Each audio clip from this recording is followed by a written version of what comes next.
नागपूर शहराची धुरा जेव्हा दिली तर त्यावेळेस मी विशेषतः नागपूर शहरामध्ये लक्ष केंद्रित करून जास्तीत जास्त पूर्व नागपूरमध्ये लक्ष केंद्रित केलं आणि त्याच्यामुळे आणि मी तिथे सगळ्यात पूर्व नागपूरमध्ये एक चांगलं संघटन उभारण्याचं काम केलं.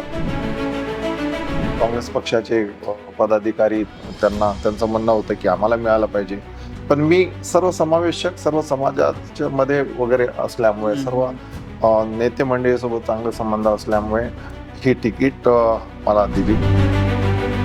महाविकास आघाडीचं धोरण ठरलेलं आहे, महायुतीला कुठल्याही प्रसंगामध्ये त्याला संपवायचं, त्याला पाडायचं, त्या इथून महाराष्ट्रामधून त्यांची सत्ता घालवल्याशिवाय थांबायचं नाही. नक्कीच काँग्रेस विचारधाराचा कार्यकर्ता हा कधी भाजपला समर्थन करणार नाही आणि जर समजा मला कोणी विरोध करत असेल तर त्याचा निव्वळ फायदा भाजपला होईल. आमच्या काही प्रमाणामध्ये काही मागे चुका जरूर आवश्यक झाल्या. 2017ला निवडणूक महानगरपालिकेची झाली तर तेव्हा मी एकटाच निवडून आलो. मिहानचा गवगवा केला गेला. वाटल्यास हा मिहान हा प्रकल्पच मला वाटते काँग्रेसच्या काळामध्ये आला, परंतु नंतरच्या काळामध्ये मिहान हा प्रकल्प भाजपने आणला असं त्यांनी गवगवा केला. महाराष्ट्र सरकारच्या धोरणामुळे ज्या चुका झालेल्या आहेत त्यांच्यामुळे इथला उद्योग आणि व्यापारी हा बाहेर गेलेला आहे आणि त्याच्यामुळे कुठल्याही पद्धतीचा रोजगार निर्माण झाला नाही. हे त्यांचंच अपयश आहे. त्यांचं अपयश हे सरळ दिसते की त्यांचा मुलालाच नोकरी नाही आहे, त्यांच्या मुलगाच बेरोजगार आहे. तर काय दुसऱ्याची, म्हणूनच आम्ही हा विचार करतो. आम्ही विधानसभा लढण्याचं कारणही तेच आहे. तो झाला असता तर नागपूर शहर डुबलं नसतं. तो झाला असता तर नागपूरचे सुशिक्षित बेरोजगार लोक पुण्याला मुंबईला गेले नसते. नमस्ते, मी ऋषिकेश नळगुणे. लेट्सअप मराठीवर आपल्या सगळ्यांचं स्वागत आहे. लेट्सअप मराठीच्या काय म्हणतात नेते या आपल्या विशेष कार्यक्रमात आपण आलेलो आहोत नागपूरमध्ये. नागपूर म्हटलं की आपल्याला थेट दिसते ती भाजप विरुद्ध काँग्रेस ही लढत. पण या लढतीमध्ये आता नागपूरमधून राष्ट्रवादी काँग्रेस शरदचंद्र पवार पक्षही उतरलेला आहे. तर याच पक्षाचे नागपूर पूर्वचे उमेदवार दुनेश्वर पेठेजी आपल्यासोबत आहेत. सर, आपलं स्वागत आहे लेट्सअप मराठीवर. नमस्कार. सर, मी आता जसं म्हटलं तसं नागपूर म्हटलं की आपल्याला थेट काँग्रेस विरुद्ध भाजप ही लढत दिसते. आता इथे राष्ट्रवादी या लढतीत उतरलेला आहे. कशी लढत असणार आहे ही, काय आहे नेमकं हे गणित? अगदी बरोबर आहे. स्वातंत्र्याच्या काळापासून ह्या सगळे इथे काँग्रेसच राहिलेली आहे, तर त्याच्यामुळे आजपर्यंत काँग्रेस म्हणजे लढली. पण आता ह्या वेळेस काँग्रेसच्या ऐवजी राष्ट्रवादी काँग्रेस महाविकास आघाडीचा उमेदवार म्हणून मला इथे घोषित केलेला आहे. त्याचं नेमकं कारण असं की इथे भाजपचा गड झाल्यासारखा झाला 15 वर्षापासून काँग्रेस जिंकू शकली नाही. म्हणून आदरणीय शरदचंद्र पवार साहेबांनी, महाविकास आघाडीचे नेते श्री नाना पटोले साहेब, आपले उद्धव ठाकरे साहेब यांनी निर्णय घेऊन माझा जो संपर्क आहे, माझा जो सगळ्या समाजामध्ये जो संबंध आहे, रिलेशन्स आहे आणि इथे नव्याने संघटनेची जी फळी उभारली त्याच्यामुळे आपण इथे मला असं वाटते की साहेबांनी उमेदवारी दिली. सर, आतापर्यंत जर आपण बघितलं तर इथं काँग्रेसची जागा होती. ही उमेदवारी मिळवणं तुमच्यासाठी किती आव्हानात्मक होतं? कारण काँग्रेसमधून आता म्हटलं जाते की इथे राष्ट्रवादीचा एकच नगरसेवक आहे, काँग्रेसची ताकद आहे, मग तरी पण राष्ट्रवादीला कशी जागा, बंडखोरी होण्याची शक्यता आहे. राष्ट्रवादी इथं किती फर्मली डिफाईन करते ही जागा? नक्कीच ही जागा काँग्रेसची होती. काँग्रेसच लढवेल अशी त्यांची मानसिकता होती. परंतु एक 2-3 वर्षाच्या पूर्वी मला राष्ट्रवादी काँग्रेस पक्षाचे अध्यक्ष आदरणीय शरद पवार साहेब यांनी मला नागपूर शहराची धुरा दिली. नागपूर शहराची धुरा जेव्हा दिली तर त्यावेळेस मी विशेषतः नागपूर शहरामध्ये लक्ष केंद्रित करून जास्तीत जास्त पूर्व नागपूरमध्ये लक्ष केंद्रित केलं आणि त्याच्यामुळे आणि मी तिथे सगळ्यात पूर्व नागपूरमध्ये एक चांगलं संघटन उभारण्याचं काम केलं. तर त्याच्यामुळे आपल्याला ही तिकीट मिळाली. अडचणी आल्या, काँग्रेस पक्षाचे पदाधिकारी त्यांचं म्हणणं होतं की आम्हाला मिळालं पाहिजे, पण मी सर्वसमावेशक सर्व समाजाच्या मध्ये वगैरे असल्यामुळे सर्व नेते मंडळीसोबत चांगले संबंध असल्यामुळे ही तिकीट मला दिली आणि ते खरंच आपण स्ट्रगल तर झालाच त्याच्यात, आताही सुरूच आहे. काही काँग्रेसच्या पदाधिकाऱ्यांना असं वाटतही असेल, वाटतही आहे की नाराजी आहे त्यांच्या मनामध्ये.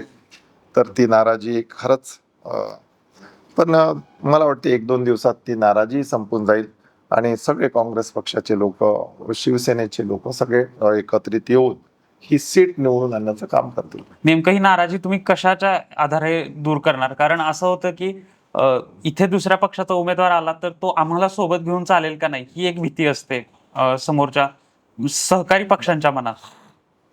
बरोबर आहे. महाविकास आघाडीचं धोरण ठरलेलं आहे, महायुतीला कुठल्याही प्रसंगामध्ये त्याला संपवायचं, त्याला पाडायचं, त्या इथून महाराष्ट्रामधून त्यांची सत्ता घालवल्याशिवाय थांबायचं नाही. म्हणून एक सीटवर संपूर्ण जबाबदारीने सगळ्या नेते मंडळींनी हे लक्ष केंद्रित केलेलं आहे.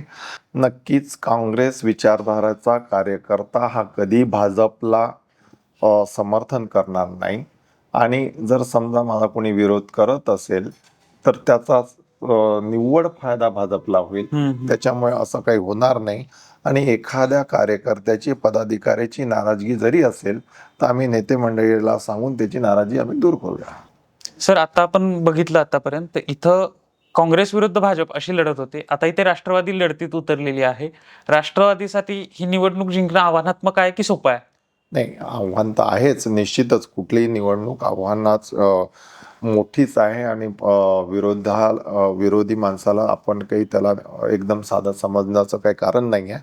राष्ट्रवादी पण आम्हाला निश्चितच याच्यात विजय याच्यासाठी मिळू शकेल की शिवसेना असेल, काँग्रेसचे पदाधिकारी कार्यकर्ते असेल आणि आमचं जे संघटन आहे आणि माझा जो संपर्क सगळ्या समाजामध्ये आहे, तर त्याच्यामुळे आम्ही लोकांपर्यंत पोहोचून आम्ही हे निवडणूक निवड जिंकण्याचं काम करू.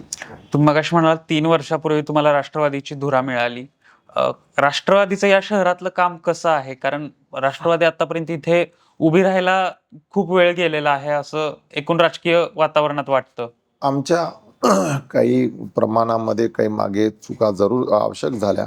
2017ला निवडणूक महानगरपालिकेची झाली तर तेव्हा मी एकटाच निवडून आलो. परंतु त्याच्यानंतर मला पक्षाने संघटनेची धुरा दिली. तर त्यावेळेस संघटनेचं काम मी 2-3 वर्षापासून करत आहे. तर ते संघटनेचं काम बघता साहेबांनी ही तिकीट दिली असावी आणि याच्यात मोठ्या प्रमाणामध्ये आम्ही जे कार्यकर्ते, पदाधिकारी आहेत सर्व समाजाला म्हणजे काँग्रेसमध्ये कदाचित विशिष्ट समाजाचे कार्यकर्ते आहेत, परंतु आमच्या ह्या पक्षामध्ये राष्ट्रवादीमध्ये आम्ही मारवाडी समाजाचे कार्यकर्ते आहेत, गुजराती समाजाचे कार्यकर्ते आहेत, सिंधी समाजाचे कार्यकर्ते आहेत, अनेक ज्या काही जातीपंथ आहेत तर त्यांना घेऊन आम्ही हे काम करणार आहे.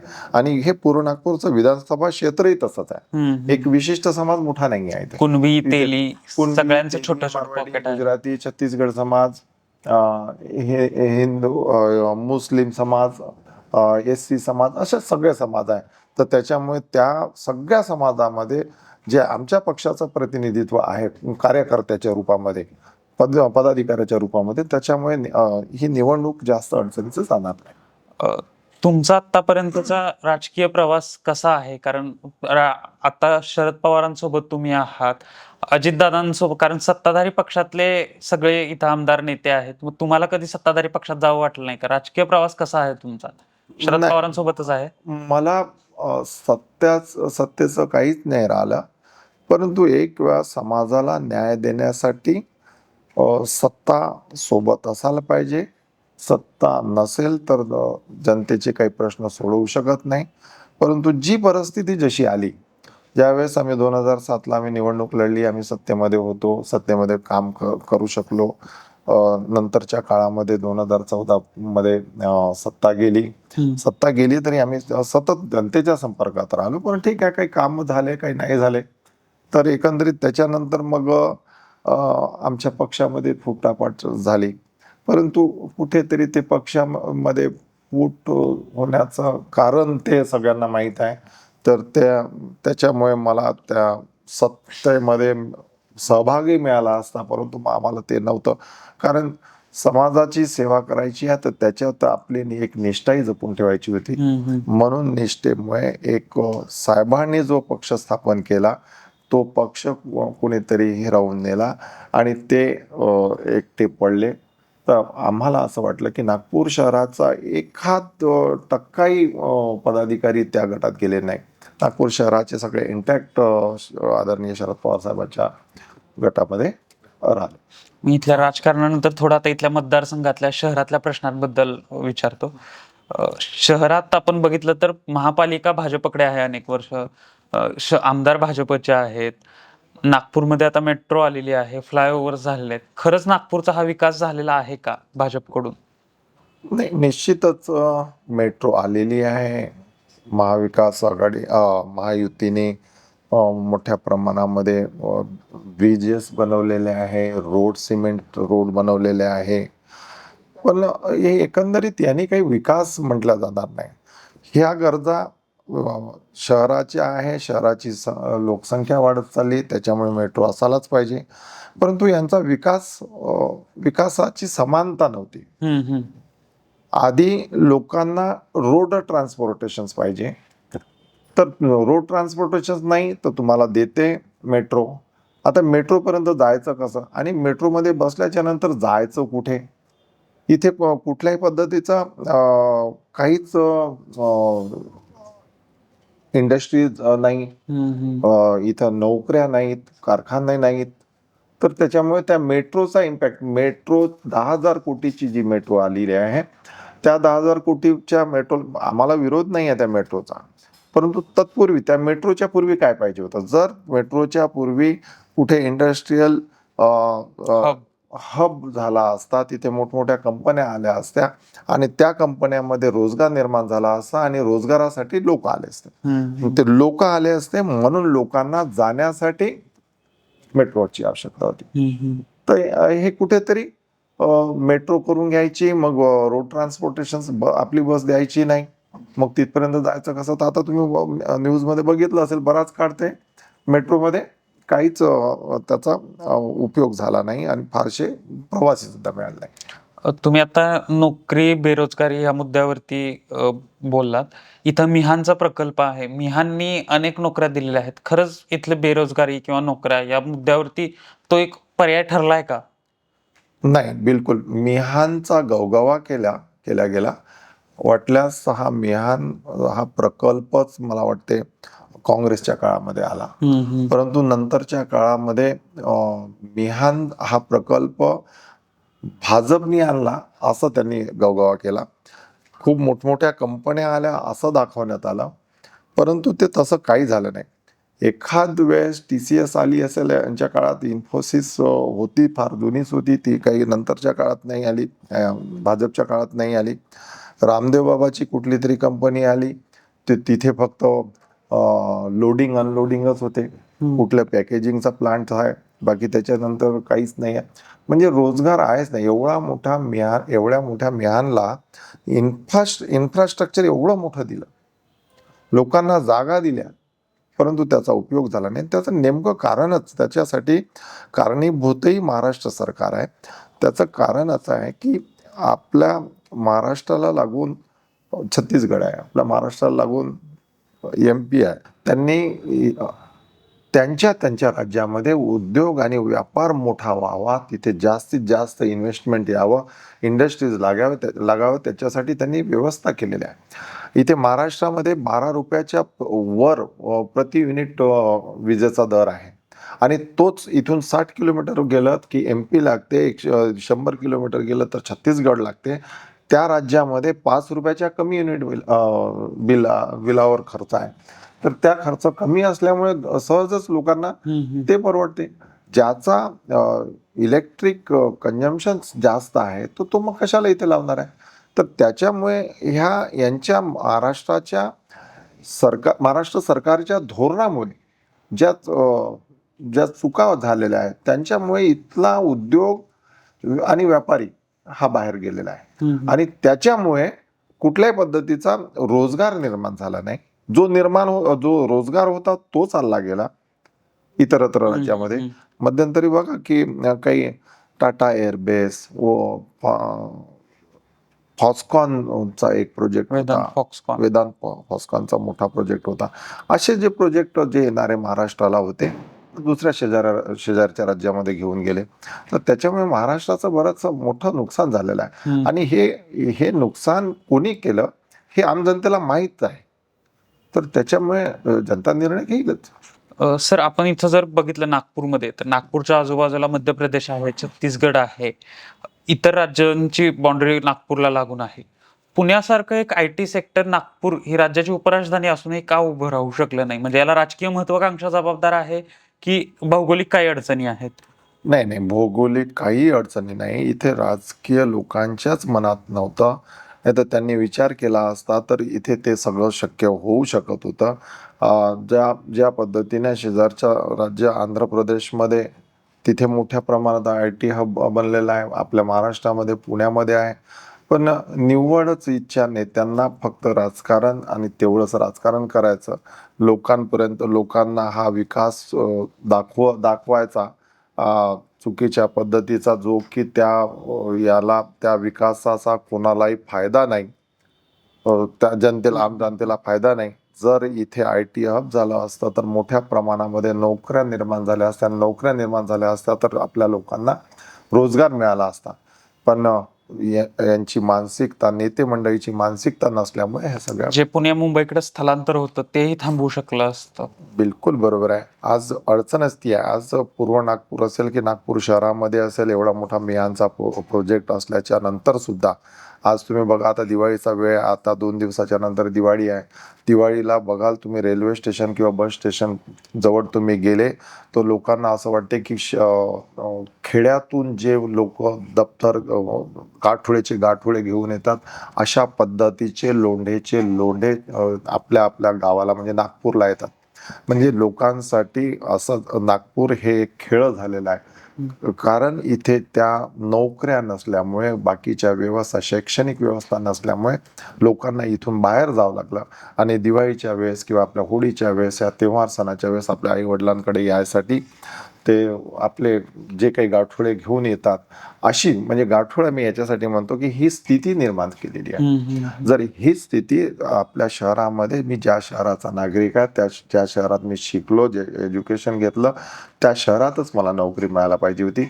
परंतु इथे आपल्या नेते मंडळीची मानसिकता ती तशा नसल्यामुळे तर हेच असं झालेलं आहे. नाहीतर जर त्यांनी विचार केला असता की नागपूरमध्ये अजून विविध ठिकाणी इंडस्ट्रीयल क्लस्टर बनवले असते, वेगळ्या प्रोजेक्ट्स आणल्या असत्या, ज्या काही योजना आहेत त्या योजना न राबवता त्याच पैशांनी प्रकल्प जर उभारले असते तर सगळ्या महिलांना, युवकांना, सुशिक्षित बेरोजगारांना त्याचे नोकरी मिळाल्या असत्या आणि इथे कामधंदे मिळाले असते. सर, आता शहराच्या प्रश्नानंतर मी या मतदारसंघातील काही प्रश्नांवर विचारतोय तुम्हाला. इथं जर आपण बघितलं तर इकडे एका बाजूला झोपडपट्टी पण मोठ्या प्रमाणात आहे, गरिबी मोठ्या प्रमाणात आहे, आणि दुसऱ्या बाजूला मोठमोठे जे बिल्डर्स आहेत किंवा जे काही धनाढ्य लोक आहेत ते पण आहेत या मतदारसंघात. तर ही जी एक परस्पर विरोधी चित्र आहे ते का दिसतंय या मतदारसंघामध्ये? देशामध्ये तर ही असमानता आहेच. एकीकडे खूप श्रीमंत तर एकीकडे खूप गरिबी. परंतु त्यांचं गरिबाचं जीवनापान पुढे वर करण्यासाठी शासनाचंही धोरण असायला पाहिजे. परंतु ते नाही झालेलं आहे. आणि आमचा विचारच तो आहे. आम्ही हे जे 15 वर्षापासून जे प्रतिनिधी आहेत त्या विधानसभेच्या आमदारांचं कर्तव्य होतं की त्यांनी ह्या शहराला काही चांगलं काही द्यायला पाहिजे, नवीन काही योजना द्यायला पाहिजे, नवीन काही प्रकल्प आणायला पाहिजे होते. परंतु 15 वर्षात सुद्धा होऊ शकले नाही. त्यांच्या ह्या 2014च्या नंतर किती बेरोजगारी वाढली हे आपल्याला हे सगळ्यांना कृष्णा खोपड्यांचं एक प्रकारे अपयश आहे. हे हे त्यांचंच अपयश आहे. त्यांचं अपयश हे सरळ दिसते की त्यांचा मुलालाच नोकरी नाही आहे, त्यांच्या मुलगाच बेरोजगार आहे. बर तर काय दुसऱ्याची, म्हणूनच आम्ही हा विचार करतो. आम्ही विधानसभा लढण्याचं कारणही तेच आहे की जे जनतेचा, मी एक थोडासा वेगळा विचाराचा माणूस आहे. मला एक्झॅक्टली मला जनतेचं, नागरिकांचं काम करायचं आहे. त्यांचं काम कशा पद्धतीने होऊ शकते, कोणत्या अडचणी आहेत त्यांच्या, त्या कशा दूर होऊ शकेल. जसं मजुरांचा प्रश्न आहे, मजुरांना त्यांना त्यांचे न्याय हक्क मिळाला पाहिजे, पण ते कुठून शक्य होईल, केव्हा शक्य होईल. त्याच्या मुलांना चांगलं शिक्षण मिळालं पाहिजे, ते कसं शक्य होईल. त्याच्या मुलांना जोपर्यंत महाराष्ट्र गव्हर्नमेंट किंवा महानगरपालिकेकडनं चांगल्या शाळेची निर्माण होणार नाही, महानगरपालिकेच्या शाळा बंद पडलेल्या आहेत. आणि दुसरीकडे ज्या प्रायव्हेट शाळा आहेत त्या प्रायव्हेट शाळेला पॅटर्न त्या हे फीस जास्त आहे, तर तिथे शिकू शकत नाही. आणि इथे त्यांचे जे काही शाळा कॉलेजेस आणले असं भाजपवाल्यांचं म्हणणं आहे. सिम्बॉयसिस आणलेलं आहे असं त्यांचं म्हणणं आहे. पण ते सिम्बॉयसिस कोणाकडे आहे, कोणाच्यासाठी आहे. ते गरिबाच्या मुलासाठी बिलकुल नाही आहे. एक मध्यमवर्गीय मुलांसाठी, आपण जे मध्यमवर्गीय लोक आहोत त्या मध्यमवर्गीय लोकांसाठी बिलकुल नाहीच आहे. कारण का तिथे तो ऍडमिशन घेऊच शकत नाही. तर आज आणि ती जागा त्यांना त्या जागेला, त्या प्रायव्हेट इन्स्टिट्यूशन्सला ती जागा जी दिली, ती जागा महानगरपालिकेने दिली, फ्री ऑफ कॉस्ट दिली. त्या जागेची किंमतच तुम्ही विचार केली तर हजारो करोड रुपये आहे. आणि त्या हजारो करोड रुपयाची जागा जर त्याचा यूज जर व्यवस्थित केला असता तर तेवढ्या याच्यात शासकीय आणि तेवढ्याच पैशामध्ये एक शासन चांगल्या पद्धतीचं के जी 1 पासून तर PG पर्यंत चांगलं कॉलेज उभारू शकत होते. प्रत्येक एक फॅकल्ट्या इथं करू शकत होते. परंतु यांच्या मानसिकता तशा नव्हत्या. गरिबांना गरीबच ठेवायचं आहे. श्रीमंताला काही फरक नाही पडत किती काही फीस दिली तर, परंतु त्या गरीबाला फरक पडते की त्याच्याकडे पैसेच नाही, तो रोज मजुरी करून तो त्याचं घर कसं तरी चालवते. तो मुलाला कुठून शिकवेल. तर आता अडचण अशी झाली आहे की त्याचा आजोबा पण मजूर, त्याचा मुलगा पण मजूर, त्याचा वडील पण मजूर आणि तो पण मजूर. अशी व्यवस्था निर्माण करण्याचं काम ह्या सगळ्यांनी केलं. ठीक आहे, कधी काळी हा निर्णय व्हायला पाहिजे होता, परंतु त्यावेळेसच्या परिस्थित्या वेगळ्या होत्या. सरकार मग असं म्हणतील की कोणी काँग्रेसच्या राष्ट्रवादीच्या सरकारमध्ये का नाही झालं. ठीक आहे, एखाद्या वेळेस तो चुकला म्हणून तुम्ही ते चूक परत परत तुम्ही पुढे नेणार का. तुम्ही तर कुठेतरी बदलाव आणायला पाहिजे की नाही. तर असा बदलाव आणण्याची स्थिती मागच्या ह्या 15 वर्षात दिसली नाही. हे फ्लायओव्हर बनवले, फ्लायओव्हरची किती गरज आहे. बिलकुल गरज आहे शहराला, परंतु तत्पूर्वी कोणत्या कोणत्या गोष्टीची गरज आहे. तत्पूर्वी तुम्हाला हॉस्पिटल आहेत का, तुम्हाला चांगल्या शाळा आहेत का, इथे आरोग्याचा काही व्यवस्था नाही आहे, तुम्हाला शिक्षणाची काही व्यवस्था नाही आहे, नोकऱ्या कुठे जे इथे स्मॉल स्केल इंडस्ट्रीज एरिया आहे तर त्या इंडस्ट्रीज एरियाला काहीच कुठल्याच फॅसिलिटीज नाही. कुठे पाणी मिळते तर इलेक्ट्रिक नाही, इलेक्ट्रिक मिळते तर बाकीच्या त्याचा उद्योग व्यापार वाढण्यासाठी त्याला व्यवस्था नाही. बाजारपेठा इथून निघून गेलेल्या. एक आता तुम्ही विश्वास नाही करणार की इतवारी हा मोठा मार्केट होता. मोठी बाजारपेठ, म्हणजे देशभरामध्ये इथून सगळ्याच वस्तू खरेदी करून जात होत्या. ती बाजारपेठ निघाली. एक इथे सराफा बाजार होता, म्हणजे इथून सराफा बाजारात जो मोठे मोठे दुकान होते ते पश्चिमला चालले गेले. म्हणजे इथे पश्चिमला चालले गेले ना, उलट बाकी ज्या योजना आहेत त्या पश्चिमला चालल्या.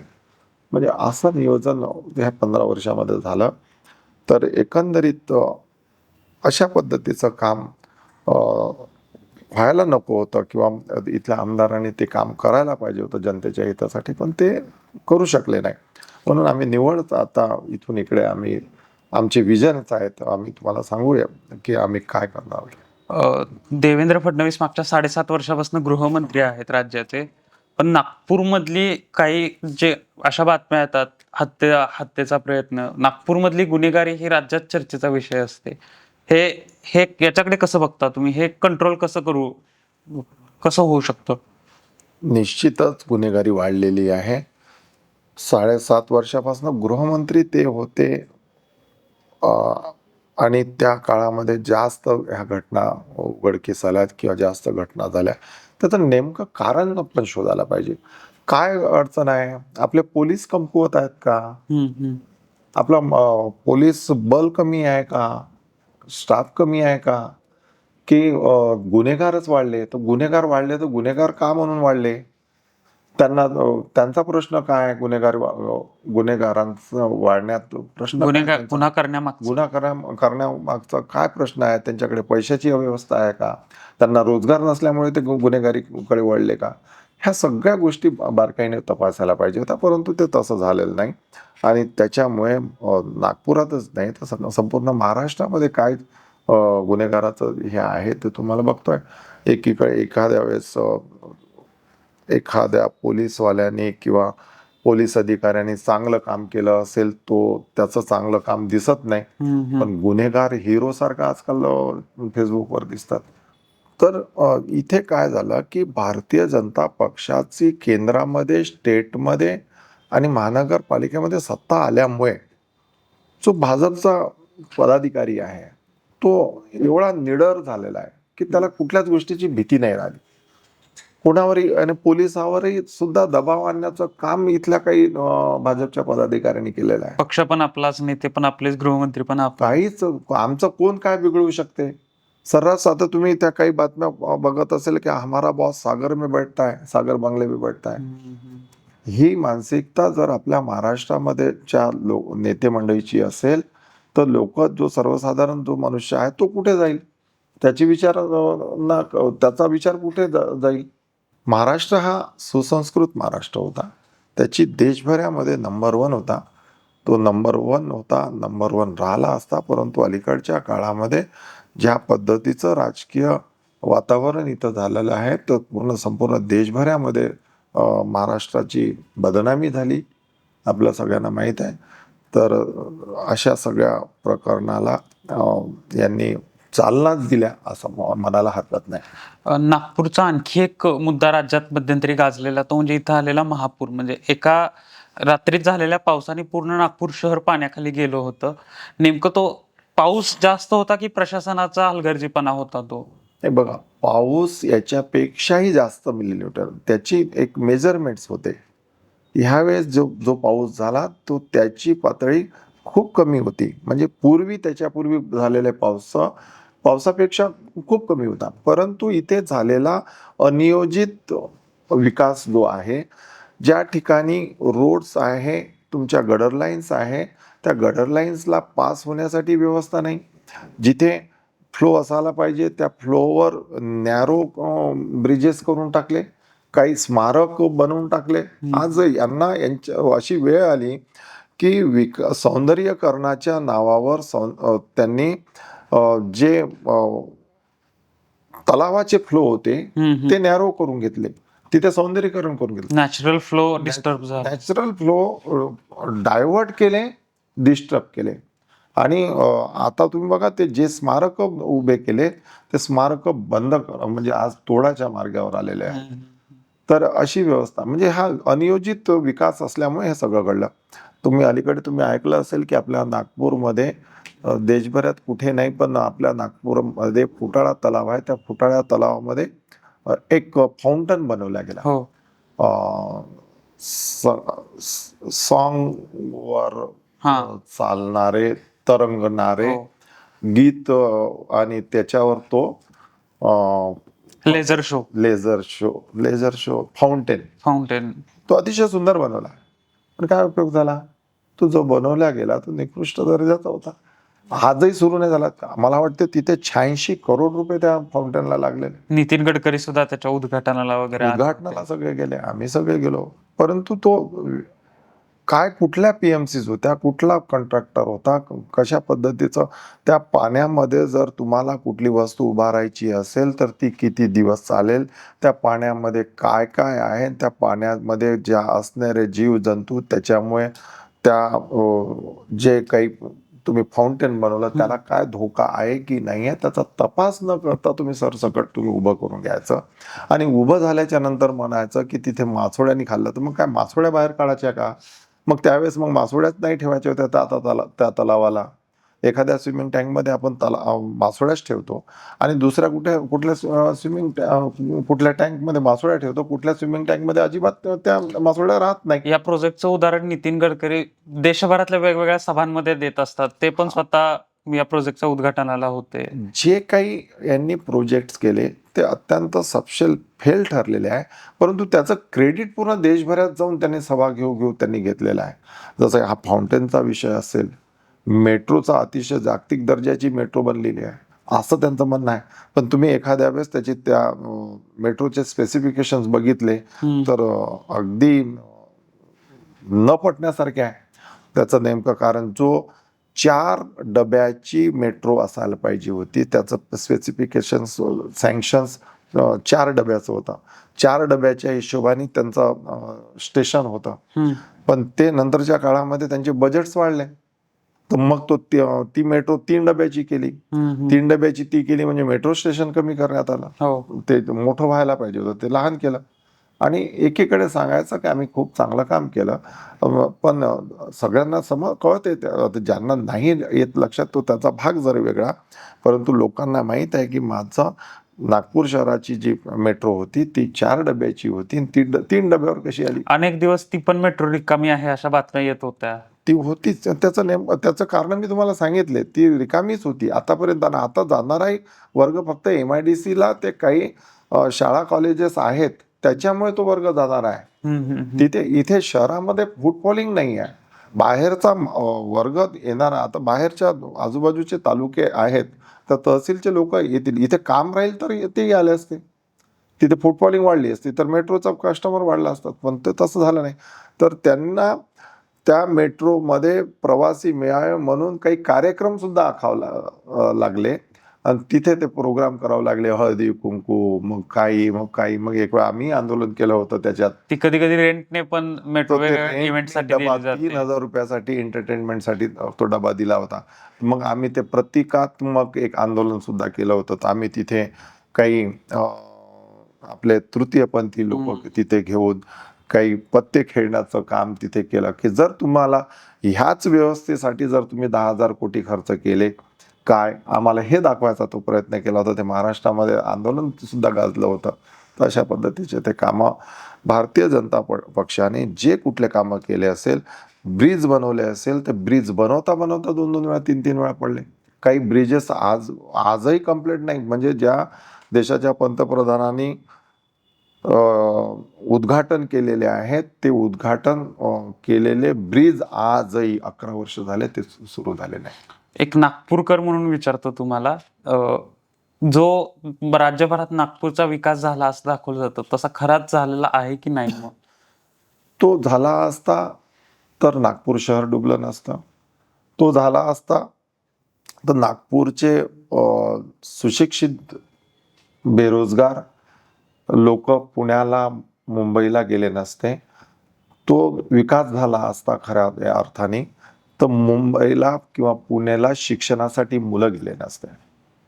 तर ते इथून जर लोक तिकडे जात आहेत याचा अर्थ विकास कुठे झाला? सिमेंट रोड काही बनले असेल तर त्याला जर विकास भाजप म्हणत असेल तर तो भाग वेगळा आहे. मला आता तुमचे जे 5 वर्षाचं पुढचं विजन आहे त्या मुद्द्यावरती कसं तुम्ही लोकांसमोर जाताय, कोणते मुद्दे घेऊन तुम्ही लोकांसमोर जाताय? माझा उद्देश आणि विजन आहे की ज्या शहरामध्ये लोकसंख्या वाढत आहे त्या लोकसंख्येच्या आधारे जे काही डम्पिंग ॲड आहे त्या डम्पिंग ॲडमुळे जो त्रास लोकांना होत आहे ते डम्पिंग ॲड तिथे नसायला पाहिजे. डम्पिंग ॲडची जागा दुसरी असायला पाहिजे. ठीक आहे, 10-20 वर्षाच्या पूर्वी 25 वर्षाच्या पूर्वी होतं तर त्या 25 वर्षाच्या पूर्वी ते चालत गेलं, लोकसंख्या कमी होती. परंतु आता 5 लाख लोकांचं शहर 40 लाखावर गेलं आणि 40 लाखावर गेल्याच्या नंतरही तो डम्पिंग यार्ड तिथंच आहे. कचरा वाढला आणि त्या कचऱ्याला सायंटिफिकली कुठलंही डिस्पोज करण्याची काही सिस्टम नाही. आज स्मार्ट सिटी आली तर त्या स्मार्ट सिटीमध्ये लोकांचे, मजुरांचे, गरीब लोकांच्या रक्तानी घामानी कमवलेल्या पैशाच्यानी उभारलेलं घर ते तोडावं लागलं. असा अनियोजित आणि तर अशा सिस्टममध्ये जे काम झालं ते काही अतिशय चांगलं झालेलं नाही आहे. तुम्ही स्मार्ट सिटीचा आता उल्लेख केला. स्मार्ट सिटीचं कामच या नागपूर पूर्व मतदारसंघातून सुरू झालं होतं. आता काय अवस्था आहे त्या स्मार्ट सिटीची? त्या स्मार्ट सिटीचं नाव फक्त स्मार्ट सिटी केलं. निव्वळ 3,000 कोटी 4,000 कोटी रुपयाचा पैशाचा अपव्यय करणे, ते G20 सारखे कार्यक्रम आले आणि त्या काही पाहुणे आले म्हणून ते पाहुणेही, त्या विदेशी पाहुणे, सर्वसाधारण माणसं, आता तुम्हाला माहीत आहे की जे राष्ट्राचे अध्यक्ष येणार होते त्या G20 मध्ये आले नाही, परंतु त्या G20चा ज्यावेळेस तो इव्हेंट झाला त्या इव्हेंटमध्ये जे प्रोग्राम्स घेण्यात आले त्याच्यात करोडो रुपयाचा अपव्यय झाला. आणि जर तो हाच खर्च इथल्या नागरिकांसाठी तो केला असता तर त्याचा उपयोग झाला असता. आम्ही जर राहिलो असतो, आम्ही सत्तेमध्ये, किंवा आता जर मतदारांनी आम्हाला निवडून दिलं तर आम्ही ह्या सुशिक्षित बेरोजगारांसाठी जो काही चुकीच्या पद्धतीने जो फंड चुकीच्या ठिकाणी लागला जाते तो तिथे न लावता इथल्या उद्योग व्यापाऱ्यांना वाढवण्यासाठी चांगले क्लस्टर बनवल्या गेलेले असते. आम्ही तसं करूया. इथल्या सुशिक्षित बेरोजगारांना आपण तिथे रोजगार मिळावा. ज्या गरीब मध्यमवर्गीय, जो आपला मध्यमवर्गीय मुलगा आहे किंवा लोक आहेत त्यांना चांगलं शिक्षण मिळावं, याच्यासाठी चांगली शैक्षणिक संस्था उघडण्याचं काम करायचं आहे. येणाऱ्या काळामध्ये महिलांना त्यांचा स्वाभिमान राखून त्यांना चांगलं काम त्यांना मिळावं, त्यांच्या हाताला रोजगार मिळावा, हा एक त्याच्या मागचा उद्देश आहे. आणि जे आरोग्याचा विषय आहे, इथे पूर्व नागपूरमध्ये कुठलंही शासकीय हॉस्पिटल नाही, तर ते आरोग्य केंद्र नाही, तर ते आरोग्य केंद्र बनवण्याचं काम आपल्याला येणाऱ्या काळामध्ये करायचं आहे. तर हे सगळे युवकांचे प्रश्न, महिलांचे प्रश्न, बेरोजगारांचे प्रश्न, उद्योग व्यापाऱ्यांचे प्रश्न, हे सगळे प्रश्न आपल्याला सोडवण्यासाठी जर मतदारांनी हे दिलं तर आपण मतदान केलं आणि आपण निवडून आलो तर निश्चितच आपण ह्या लोकांना न्याय देऊ. नक्कीच. तुम्हाला खूप खूप शुभेच्छा तुमच्या या निवडणुकीसाठी. आणि हे जे तुम्ही आता विकासाचे मुद्दे मांडले किंवा नागपूरची परिस्थिती मांडली, तुम्ही निवडून आल्यानंतर ती नक्कीच मार्गी लागेल अशी अपेक्षा आणि तुम्हाला शुभेच्छा. तर हे होते राष्ट्रवादी काँग्रेस शरदचंद्र पवार पक्षाचे नागपूर पूर्वचे उमेदवार दुनेश्वर पेठे. त्यांनी लेट्सअप मराठीला वेळात वेळ काढून आपल्याशी संवाद साधला, लेट्सअप मराठीशी. त्याबद्दल त्यांचे धन्यवाद. पाहत राहा फक्त लेट्सअप मराठी.